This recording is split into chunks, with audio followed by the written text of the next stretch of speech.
Hello, podcast lovers. Thank you so much for tuning back in. This is a premiere. As promised, my podcast is not only about me, this is obviously about the collective, which I'm so honored and blessed to have Derrick today here.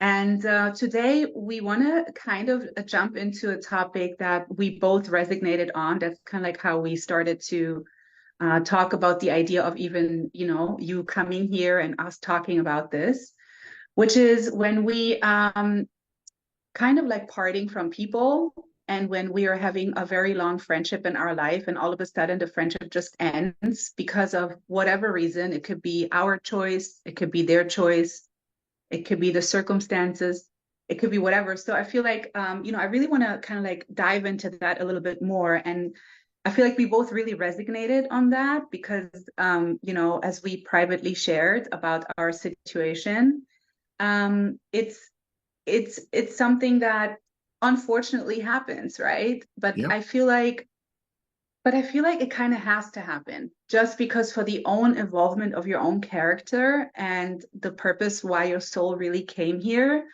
I feel like there's really people that stay for a minute in your life to either teach you or to help you move on yourself or to Hmm. help you walk on your own or to help you realize something and vice versa, right? Yeah. We also teach them. It's Yeah. it's not just them, but we also are here to do the very same for people around us. And I wanted to, because I was so interested, because first of all, I'm so grateful that as a strong man, you are so transparently sharing your inner truth because it's very rare to me to talk to a grown, mature male that is really willing to say really what happened in here. Because I don't know how you felt, but society sometimes teaches our male role models to put that part of them to the side. And we women, we're known for, oh my God, we're so dramatic and we're so emotional and you always cry and la la la. And so thank you. Thank you first of all for wanting to share your truth No, really that's no about, problem. what had happened. Yeah, no But problem at so all. yeah, so tell me what kind of made this friendship, or tell me about the friendship, how long, and whatever you like to share where we can, maybe dive into a little bit more. So, so I'll say this first. Thank you for having me on your podcast. I do wish you continued success. It's really good to see you again. Thank you. It's been a long time since we actually saw each other, and Yeah. hopefully, my wife and I can get to the West Coast sometime to see you guys. Um, but the friendship that I had, it was a friendship from the eighth grade. And Wow. I'm 43 years old, so keep that in mind. And I know that a we had a couple of falling outs, but friends do that from time to time, you know. And I think as I got older and I started going through other personal things in my life, I started to realize that the friendship was a little bit one-sided, right?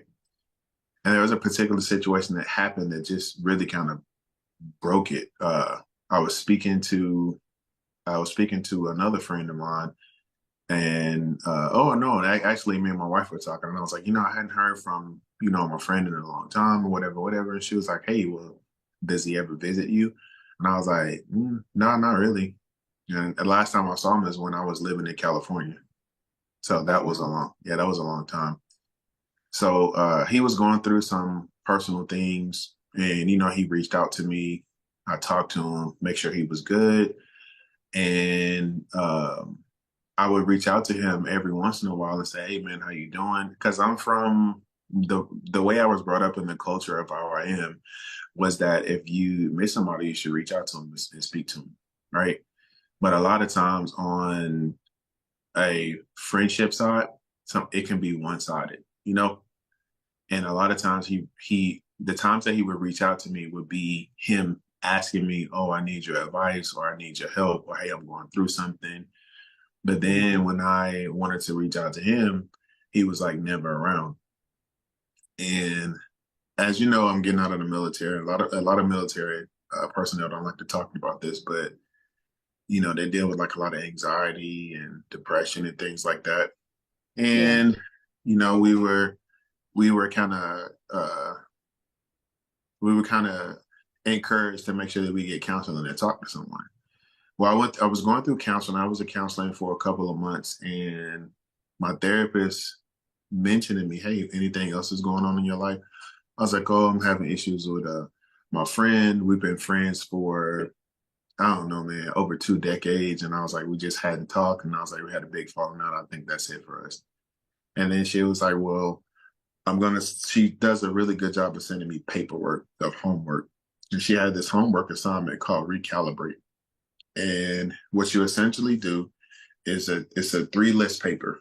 You have the friend that you want on the left hand side, the friend that you have in the middle, and the friend that you're going to accept on the right hand side, right? Okay. That's And you have cool. to write down all the things that you would look for in a friend, i.e., you want them to be dependable, you want them to make sure that your kids are okay if you're not around, you want them to visit more, whatever. Then you have to look at the friend that you have. And, if your friend likes that, then you put that in. And then the friend on the right hand side, you have to understand that this is who this person is. And then what it does is it narrows down your choices to make sure that you understand that the person that you allow in your life, you're choosing. Like it's by choice. You know what I mean? Right. And just like I mentioned on a social media post, I heard a video of Tyler Perry saying that his life got so much easier when he started accepting people for who they are. You know what I mean? Like I think that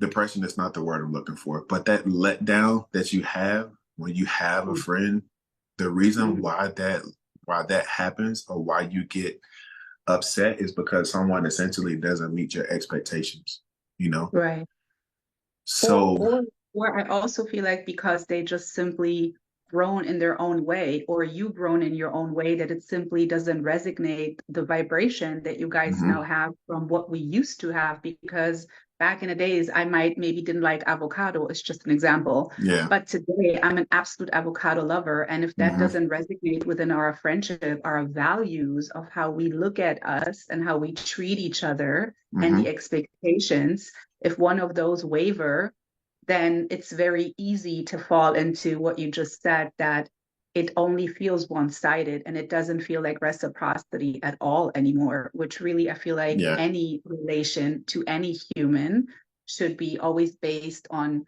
some form of a fair reciprocity. Because there's people that are like you that are from themselves very good on keeping contact and watering the flower, right? Hmm. And the grass so that it nicely always keeps growing.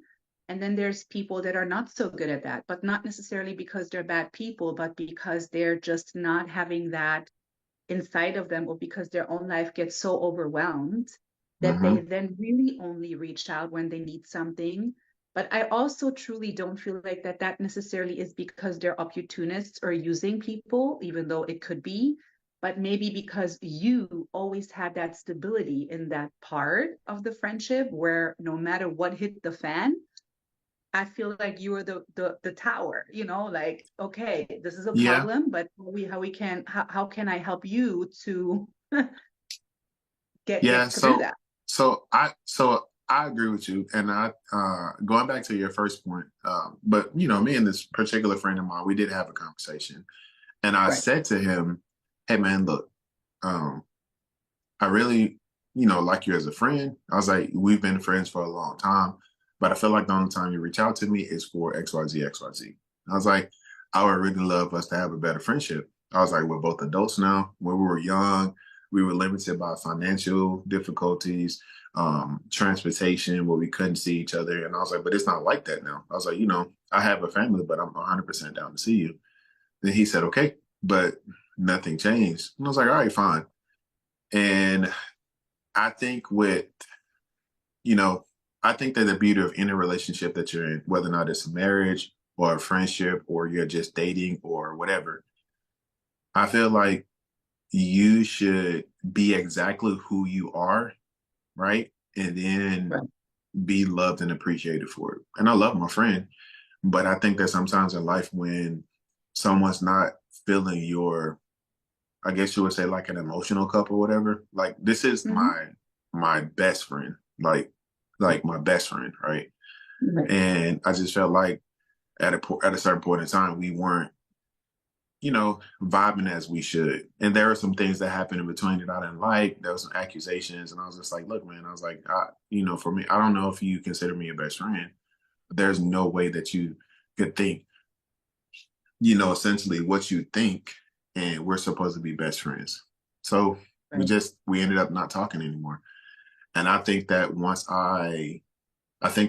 I decided to move forward with my life, and I was okay with not letting the determination of the friendship end Right. or like hurt my feelings or whatever, then I became more at ease. I stopped expecting, because you let go of the expectation. You know what I mean? And I Yeah. do think, and I do think that guys, so I do think guys and girls relationships are different. Like my wife says this sometimes, she was like, "Oh, I hadn't heard from my friend in so long," and I was like, "Why don't you call her?" And she was like, "Well, I'm not gonna call her. Wait till she called me." And then I was like, "Oh, well, I talked to my friend Tony that I've been knowing since high school." And she was like, "Well, when the last time you talked to him?" Well, so it's been about a year. And then she was like, "You go a year without talking to him?" And I was like, "Yeah, but when we jump on the phone, it's like we never stop." We never I was like, stop. Right. yeah, we talked for like an hour. And I said, and I think that he understands and I understand that we're both in a particular situation in life where we 100% respect each other. And I think that, I mention this to my wife all the time.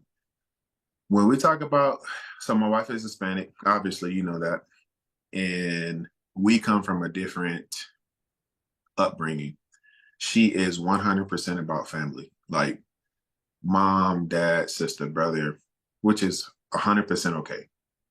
However, when I got married, my responsibility, my main concern is my wife and my kids.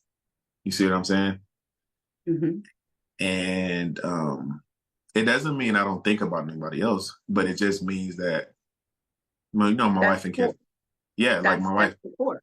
Right. yeah, like That's the man, my meaning. wife and kids are primary. If my Right. wife and kids need something and somebody else needs the same thing, then they're gonna get it first. That's how it is. So with that being said, I think that most guys think in that manner, right? And if I call a friend that I hadn't talked to in a year and I say, "Hey, what's going on, brother? What you been up to?" And he'll say, "Oh man, I just been working, trying to take care of the family." That's all he needs to say. I understand right there. Like I understand that it's something that he needs to do. Hmm. And but with this one particular friend, I won't say his name, but this one particular friend, it was, I think it's because the friendship was so long and because we've been through so much together, Yeah. and and that I mentioned to him about his involvement in the friendship, that I think it was it stung a little bit when the friendship ended, but I think I'm okay with moving forward. Yeah. Yeah. I also feel like, when we talk about those people that are, no matter how long time goes by, no matter how often or how not often we speak or exchange any kind of energy, it doesn't matter if it's a text or a call or a video call or we see each other face to face, Hmm. and time just moves on, but then you pick up where you left off. I feel Oh like yeah. honestly with those type of friends, in my world, I don't even consider those friends anymore. In my world, I really consider those soulmates for Mm, myself, and that they were really created in this lifetime for me and for them to really have that with each other, because it's fun. First of all, it's wonderful. Second of all, it's very rare. It's very rare to find such people in your life that no matter what, even though we don't talk, but if I were to call you, if you were to call me and tell me stuff is hitting the fan, there'd be no questions asked. It's not even of, oh my God, we didn't talk for a year or two. It'd be just like, yeah. what do you need? What's going on? And with people like your friend, it's sometimes those people that are practice people in our life. I like to call them Yeah. practice people because no matter how long, again, that timeline is that they are part of our life and we're part of theirs, it's just really for a lesson learning process. Like I Hmm. needed to learn something from this behavior fundamentally that you displayed on me, either by accusing me of something that I've never done, or I would never do, or you needed to learn something from me where I now set my boundaries and say, look, this is not okay. I cannot accept this simply because I now, maybe only now, after so and so many years, finally know my self-worth Yeah. and understand and respect myself in this manner of saying, look, I know what I bring to the table. I'm a good person. Do I have flaws? Absolutely. But when it comes to this part, I've never, ever let you down. And I kind of expect that in return. And I feel like that sometimes is the hardest thing to, Hmm. number one, accept yourself that you have expectations and it's completely okay to have them, Yeah. and have reasonable requests to people. No matter who it is, it could be your wife, it could be your kids, it could be a friend, it could be it doesn't matter, because listen, this is my boundary. This is what I really need. And I'm allowed to ask that because I function this way. I would never ask anything of anybody that I could not deliver myself. So, for instance, I would not ask you as a friend to be absolutely reliable and hold your word. But I, on the other hand, I'm always not keeping my word, Hmm. right? And so I'm very focused on things of trying to ask something of people that I know I would deliver. But that can bring challenges too, because fundamentally we all are so different. And again, back to Tyler Perry's point that you made, Hmm. when he learned to accept people for literally who they are or are becoming. Yep. Because again, we all evolving every year, every month, we're just growing unintentionally sometimes, unconsciously sometimes too. It's not Hmm. even that we sit there and say, today I'm gonna it just happens. And so that's sometimes challenging too, because fundamentally you do look back on those times. Hmm. Remember when we did this and this, and no kids were around, and no wife was around, or no husband was around, or no business, or no achievements. It was just me and you as buddies. And it Yep. hurt. Yeah, that's It true. hurts because as people, we naturally always go back when things break. We always go back to the good things. Hmm. Barely anybody sits there and says, well, this is the bad thing and this is the. You learn to look at that a little more when you start your healing. Yep. But the first thing you do is like, man, all those times, all the energies, all those years, and all this whatever. And then when this happened to me, what happened to you? I at times felt used. I Yeah. felt like I've given so much of myself wanting to really help you because I love you as my friend. Yeah. But yet when it came to me, I couldn't even deserve a WhatsApp text. Like, hey, are you okay? Like, I Yeah. know you're Yeah. going through this and this. Like, are you okay? Is your life okay? Yeah. Not even taking it to the next level of like, do you maybe need to talk, or do you maybe need money, or do you maybe need a hug, or can I fly out to see you, or can I help you fly out here to see me? Like, that's the next level friendship type of stuff for me. But just the bare minimum of like a text, Yeah. a call. And I feel like when those things are not happening, our cup that you mentioned earlier, the emotional cup that isn't getting filled fairly, to say then, thank you for coming into my life and teaching me the lessons I obviously only could learn from you. Nobody in this entire world could have taught me or was supposed to teach me what you just taught me Yep. in This the is true. core of a friendship. And so then again, I learned for myself, like you said, for you, that you learned to just really accept that. But I also learned to be now grateful, actually, to Yeah. turn that sad and that bitterness and that kind of like pissed offness of like, that was some bull what you just Yeah. did, into, you know what? I'm so grateful. Thank you, because you needed to do this for me. And thank you for your soul being this person, actually agreeing in this lifetime to Yeah. go on this ride with me, Yeah. Yeah. because they are hurting too.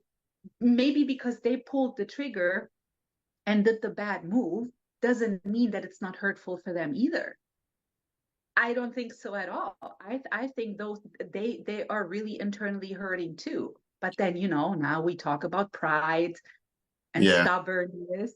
Yeah. And I know for a fact that guys are more stubborn than Right. girls are, and I think that had a lot to do with how it ended.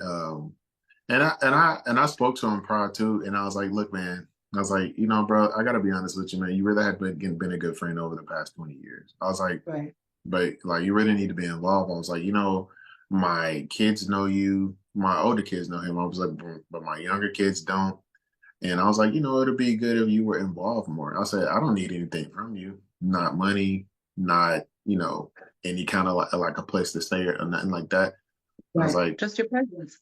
yeah, but you can't, Right. you can't, you can't get anything from somebody that isn't willing to give it to you. And you know, you never know. We could reconnect later in the future, because I didn't end the friendship and say, "Hey, don't ever call me again." My Right. message to him was just like, "Hey, man, look, when you get your stuff together," I was like, you know, reach out to me. Obviously, you're going through something. I was like, but until then, until you can learn how to be the friend, I was like, then, you know, it's probably the best if we don't talk. So, Yeah. And honestly, I'm very proud of you, you yeah. know, and because we fundamentally need to do what is best for us to do, Hmm. right?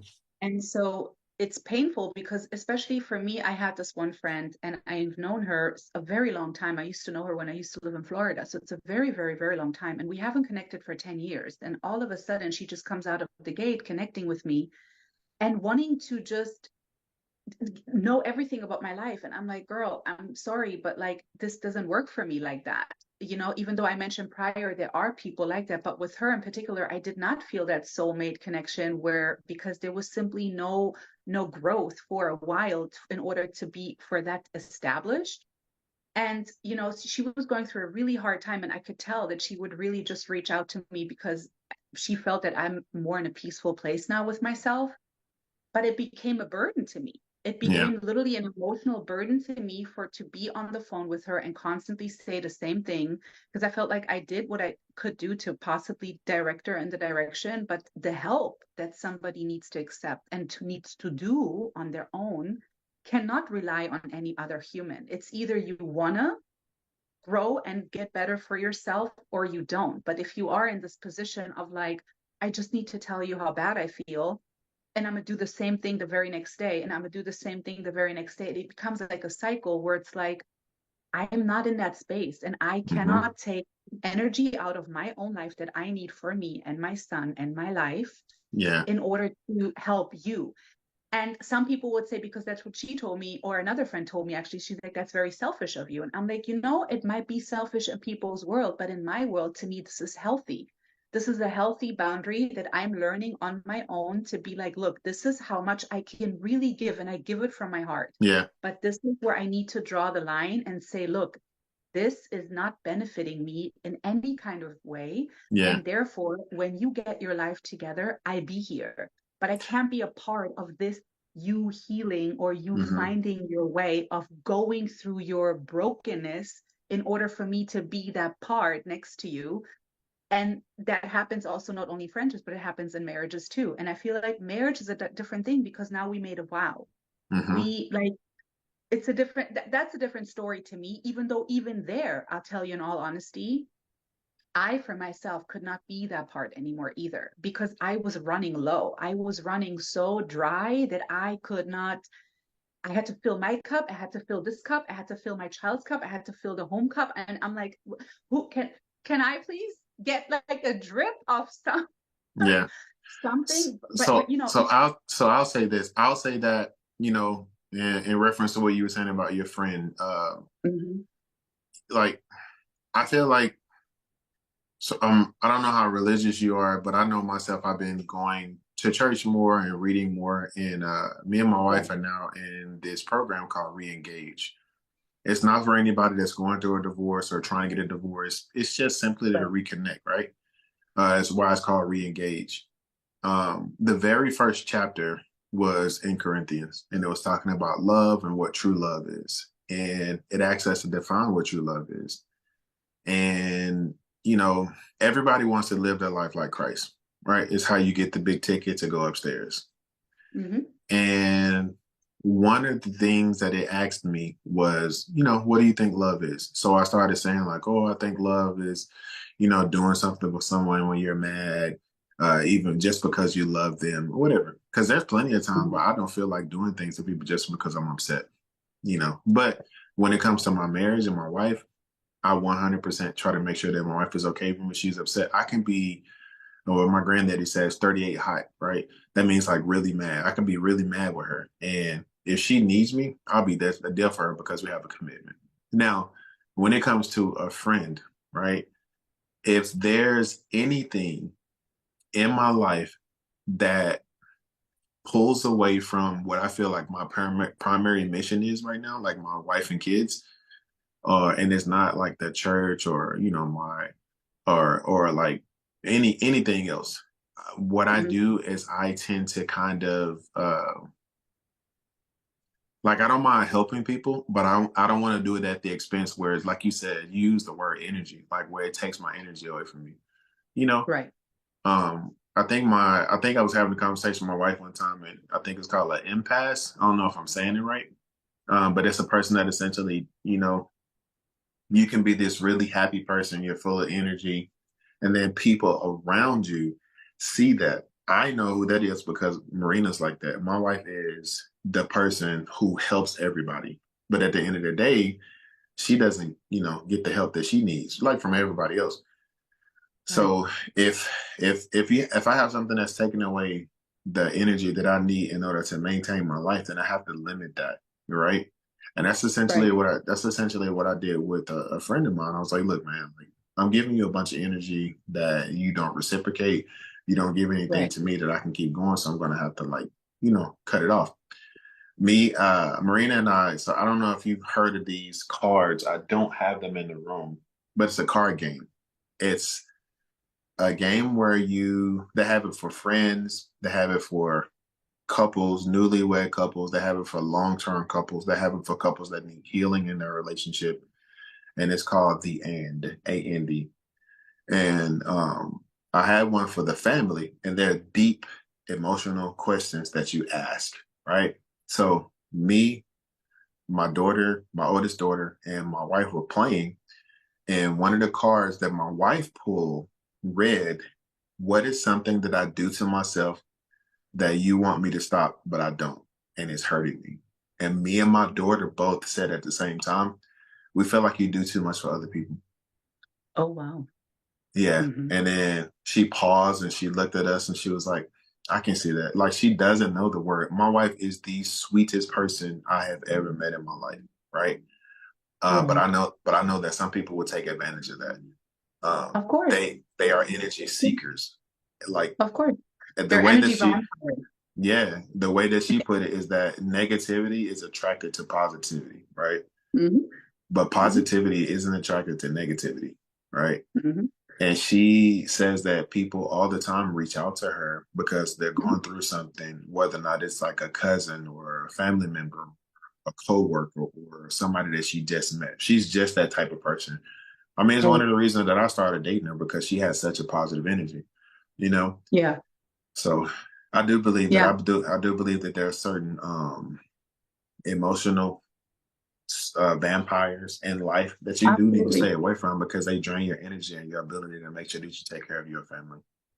Right. But I also feel like, so first of all, I want to, again, I have so much respect for you just because when you said that, you guys are in this program, Oh yeah. I do just want to applaud you because it always takes two. Yeah. So I feel like in any relationship with any human, it's about I want this as much as you want this. But if you don't show me, if you don't make the movement towards this wanting part that I want so badly too, but if you expect only one person to do all the movements, then it won't work. So for that, I applaud you for both of you really wanting to be, no, we're going to do this. I'm going to do my part and you're going to Hmm. do yours. And we're consistently going to move forward, right? So first of all, for that, it's amazing. Yeah, because it's not easy to put pride aside, to put something aside that we all naturally born with. But when you understand, Hmm. in fact, what really life is about, which is love, right? Yeah. There's nothing stronger than love in this entire universe. And once you find that and you know it's real, you have no choice other than to do the unexpected that you never thought you would do. Either it's go to therapy or help yourself or go to an AA program if you have problems with some substance Mm-hmm. situation. Help yourself really wanting for this to work. And so I wanted to really say that because a lot of times that's where things stop because Yeah. it's difficult. It's so difficult to admit to yourself, I have a problem in any kind of way. It could be mentally, emotionally, Mm-hmm. spiritually, physically, it doesn't matter. If you're not in tune with your own self and you walk through life not even understanding what you have, what you're causing, it's almost like it cannot be helped because if we don't have self-reflection, yeah, I can be this and this. And Yeah. because I am this and this at times, this is contributing to my relation with whoever, right? And then the other part I wanted to say is it's working on something together or just wanting to really have this transparency of like, this is really what I need to say. And it's so uncomfortable because I personally, in my household, I grew up with mom and dad and they loved me. I grew up with so much physical love and emotional love. But what I didn't learn from home is these emotional conversations.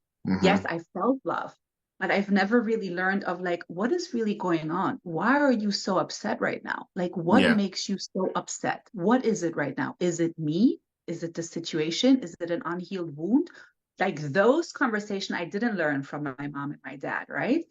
And for the fact that you suggested the card game is such a wonderful way of really opening up because, you know, a lot of people have difficulties being transparent and just sharing what's happening inside because it's either embarrassing or they never learned it or they've been told not to or society. Or it could be simply that they just don't know, right? Exactly. Exactly. There was a time when Marina and I was in California. So I'm gonna say this, and Marina is I couldn't ask for a better wife, right? She's like amazing. But there's a time that we almost didn't make it, and I can 100% say that it was my fault. Looking back now, I can say that it was my fault, right? And you mentioned something about being in a household with your parents. I am a true believer that how you were raised has a hell of a lot to do with how you're going to be as an adult, right? Agreed. What you Agreed. look for, what you look for. When I had a conversation with my daughter, I would say to her like, "Hey, look, you know," she said to me, "Dad, what's the most important thing you think I can look for when it comes to like relationships and getting married?" And I say, "You need to see how that guy interacts with his mom and dad. If he doesn't have a good relationship with his mom, I don't know if that, I think I said that's a good indicator that he may not have a good relationship with you.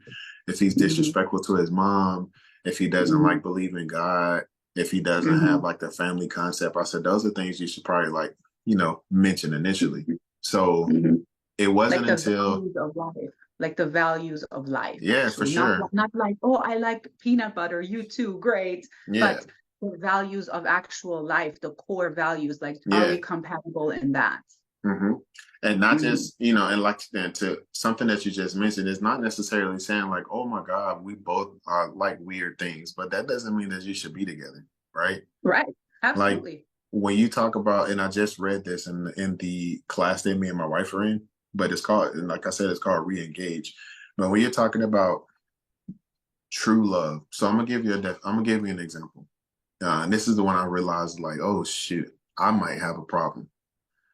We were in California, and me and Marina was separated for about a year before we moved to California. Of course, she was in the Army and she was in Georgia, and I was in Texas. And then she came to Texas, and we were there for about 6 or 7 months. And then I came to California. Hmm. Once we got to California, we were still on the verge of like not arguing, but we were trying to figure life out. It was the first place that we actually moved to together. And we had a lot of issues when we first got there. And we decided to go to therapy. There's no excuse why we couldn't go because it was free. We were sitting down talking to the therapist, and the first thing she said was, "Hey, do you want to be married?" I was like, "Yeah." And then she asked Marina, "Do you want to be married?" Marina says, "Yes." Then she said, "Okay, you guys can never mention the word divorce ever." And I was like, "Oh," I was like, "That's new," because we've been tossing around like it was, wings on a Friday night. And then she asked, in another session, hey, so Derrick, what's your idea of a wife, of a marriage? And I was like, oh, I want a wife who works and she's successful, and I work and I'm successful, and we got these great kids in this nice house, and we talk to them, we have conversations, yada yada yada. And then she was like, oh, where did you get that idea from? And then I said, well, I used to watch a lot of TV shows when I was young. I was like, The Cosby Show was like my favorite show. So then the therapist asked my wife, oh, Marina, what do you feel like a husband is supposed to be? My wife didn't mention anything about money. She said he's supposed to be supportive, passionate, caring, protective. And she was like, the role of a wife is supposed to be essentially the same thing, support her husband, etc. Right. And she asked Right. my wife, she was like, where do you get your examples from? My wife looked in the windows of this therapist's soul and she said, my mom and dad. She was like, my mom and dad has been married for 30 something years, longer than she's Mhm. been alive. And in that moment, it hit me like, damn, I'm comparing what my marriage should be to a television show. Versus two. Yeah. And my Yeah. wife is comparing what marriage should be based on what she actually was raised with. And from Hmm. that point on, I started, doing a little bit of soul searching, a little bit of seeking, trying to find out like, why do I act the way that I act? And it caused you to Right. have a deep dive into your relationships that you have with your mom. Like I've never met my dad, but it doesn't mean that I can't be a good dad, right? Right. And it doesn't mean that Absolutely. you can't be a good husband. So Absolutely. I just think that you have to take a deep dive into things like, where you're from, what you Right. do, how you were Right. raised, your culture, because it makes a big difference in how you are in a Huge. relationship. Huge. But I also want to add to that, I feel like it's really, really, really important for you to really dive into yourself and just really understand that you can create life. No matter what had happened in your previous home, Hmm. in your mom and dad's marriage, in your sister's marriage, in your uncle's marriage, anybody, it doesn't matter if every person around you that you saw growing up divorced or wasn't Yeah. even married or was in unsuccessful relationships. And I feel like that's the part that a lot of humans are just so easily to dismiss because, well, I saw it didn't work with A, B, and C, D. I will never do da da da da da da. And that's fine. You don't have to, but understand you have the power. You have one life. God gave Hmm. you this life. And if He gives you this, just like your name is your first gift, you take that and you Yeah. create in yourself what you really want. And it could be a mixture of a TV show I saw, it could be a mixture of what I've seen in other marriages around me, Hmm. it could be simply my own desire in my body, how I want my home to function, no matter how unrealistic it might be to other people when you speak, no matter how unrealistic it is even to yourself, because you can create in you anything. And if it's God's will, which I hope it is for everybody that is creating, if it's in an alignment, it will happen no matter what. Yeah. And so I feel like if it comes from a really organic, good place, I want a person that is reliable, supportive, protective to me, which is very unselfish, which is a reasonable things, and you are willing to do the very same, it can happen. Hmm. But it is work because we all prompt, we, how do you say, embedded it. We when we grow up, we get told don't do this and don't do that and and all Yep. these don't and all these be carefuls and all these, and it's amazing. But fundamentally, what I teach my son is, Mama, do you think I can make it? No, no, I don't think. I know you can make it. Okay. And I tell him, what are you going to be by the time you're 30? I'm going to be a billionaire. That's right. What are you, Zayan? I'm a Hmm. king, Mama. That's right. You are. You are. And you can be anything and anybody. You just need to know for you, because either way you correct. You tell yourself you don't succeed, you won't. You tell Hmm. yourself you will succeed, you will. It's your choice. Yeah. you It's know? it's But interesting you said that. Me and Marina just had a conversation about Noah, and Marina's tall, so she's like 6 feet tall, and I'm 6'5". So we went to yeah, the doctor a couple of months ago, and the doctor did like an evaluation on Noah. He was like, "Oh, he's in the 100th percentile, yada yada yada." I was like, we estimate his height to be between 6'8" and 6'10". So he's going to Wow. be tall. And then Marina's like, oh, we need to get him in basketball. We need to do this. We need to do that. And I was like, yeah, I understand. I was like, but I feel like a kid's mind should be the strongest thing before his body. Because I've seen guys that are half my size lift more weights than me, but it's all about that mental fortitude. That's it. Do you know what the heaviest weight in the gym is? Mm-hmm. I bet would take a guess on what the heaviest weight in the gym is? 250? Mm-mm. It's the front door. Oh, yeah, that's so true. The heaviest weight in the gym is the front door That because is you so have to have true. the mental fortitude to get up and go to the To gym, get open up that and door, go and and do walk it. in. Yeah, man. It's the heaviest weight in the gym. Mm-hmm. And when we talk to the kids, we have these things where we sit down and we have conversations with them and we say, hey, look, you have to understand that just like the same thing you say to your boy, like, hey, look, you're strong, you're a king, you can do anything. We don't tell my kids there's nothing that they can't do.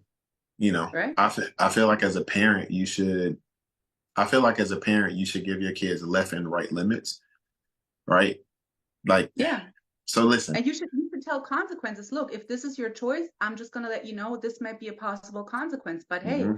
I'm here to catch you either way. But I'm gonna tell you, but it's not for us to, I feel like in general, just to round out this topic, in general, I feel like when we talk about friendships that either break or relationships don't work out, I feel like in general, what we should always remain is gratefulness that it had happened, because Yeah, who many people can really say I had a friend of 20 years, yeah, I have had a friend of 30 years, yeah. right? And just really take that as a, I don't know, as a blessing, Hmm. right? The lessons And that so they taught whatever, you. man, and what you taught them too, Yeah, you just stepped into their life the same way, with the same force, with the same purpose that they stepped into yours. And we are not focused on that because we're so focused on, oh my God, that's my friend, I don't have that person anymore. But once we get over that, and once we allow ourselves to just really be back to gratitude of like, well, thank you, thanks God, like, thank you, divine creator, for bringing, allowing me to even nurture and foster a relation for so many years. What does that really say about myself? What does that say about this other person? It yeah, says that you're capable of loving. That's it. yeah, You're capable of love, which is an amazing thing, right? But yeah, this, I mean, I for hours, so like conversations like this, I live for yeah, hours. I could talk about this, but this was very informative. for sure. It was. Yeah, very, very, very I do thank you for having me as well. Of course, you're my very first guest. This is such a premiere. You're my very first, and I'm so honored you're my first guest because, again, I have, honestly, I've always had so much respect for you and Marina as a couple, and I always found you so um breathtaking. You both are so beautiful people already just to look at, but your hearts, hers and yours too, Hmm. it's, and just for you, again, as a human male, strong male, to just be really willing to do this and just open yourself and just speak, I respect that so very much, because we need men like this in this world. Those are real, those are our leaders, those are fundamentally leaders, I feel like, that are showing, hey, it's okay. It's okay. I have a heart like you. Hmm. I can still be strong and protect, but I can also be, sensitive and vulnerable and have an emotional conversation, at least with the person that is so close to me. Maybe not Yep. with the neighbor. Okay. But at home with my kids, with my Yep. wife, with my, Yes. It's we call it emotional intelligence. It's a new term in absolutely. the leadership era now. We call it emotional intelligence. And it's Yeah. having the ability to know when to be emotional and when to Hmm. be tough. Right? And I serious, right? do it to kids all the time. My kids, I would always tell my son, like, it's okay for you to show emotion, bro. I said, it's okay to cry. I said, but I don't want you crying over things that are simple to fix. I was like, it's not the end of Right. the world. And I would have a Right. conversation and say, like, look, It's this is not the end of the world. That's something that you can fix. I say it's okay to show emotion, but when you finish crying, get back up and try again. Like it's fine. Right. Right, because there needs to be a balance. There needs Oh to be yeah, a balance of allowing really to express how we feel in the specific age group that we are in, right? And also allowing ourselves to then just be like, you know what? That's okay. Like I'm gonna yeah, be sad about it for a minute, but I'm gonna move on because I'm a king, I'm a yep, queen, I got this. Like I have God. Like if he for me, who against me? yep. This is true. Fundamentally. But thank you so much. This was wonderful. I have goosebumps all over my arms. This was such a great conversation. You're welcome. You're all the time welcome to come back. Maybe you and your wife, we can have something about marriage. You can marinate and you guys can come back together where For we sure. talk about certain things, if that's something of interest. But thank you again. It was my pleasure exchanging this energy exchange with you. This was really cool. Same here. Thanks. Welcome.